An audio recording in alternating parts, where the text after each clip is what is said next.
નમસ્કાર મિત્રો, અમારી ચેનલમાં તમારું સ્વાગત છે। સંઘ પ્રદેશ દમણ પ્રવાસ માટે જાણીતું પર્યટન સ્થળ છે।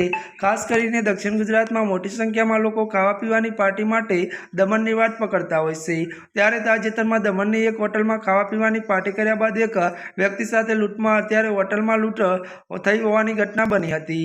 વધુ જણાવી દઈએ કે વ્યક્તિના સોનાના દાગીના અને મોંઘાઘાટ મોબાઈલની ચોરી થઈ હતી। પ્રથમ નજરે આ એક સામાન્ય ઘટના લાગે છે, પરંતુ ઘણી વાંકત એ છે કે લૂંટરૂપ કોઈ અજાણ્યું ન હતું, પરંતુ આ વ્યક્તિની બે સ્ત્રી મિત્ર હતી। સુરતથી દમણ આવેલો આ વ્યક્તિ વધુ આપને જણાવી દઈએ કે દમણમાં મોજ મસ્તી કરે છે અને ત્યારબાદ દમણની હોટલમાં તેની સ્ત્રી મિત્ર સાથે ડ્રિંક લે છે।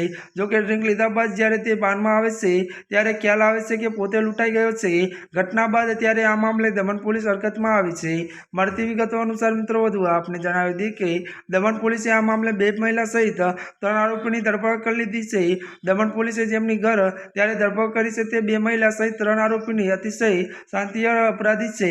ત્યારે મિત્રો આજના માટે આટલું જ। અમારી ચેનલમાં નવા હોય તો અમારી ચેનલને મિત્રો લાઈક, શેર અને સબસ્ક્રાઇબ કરી દેજો। ધન્યવાદ।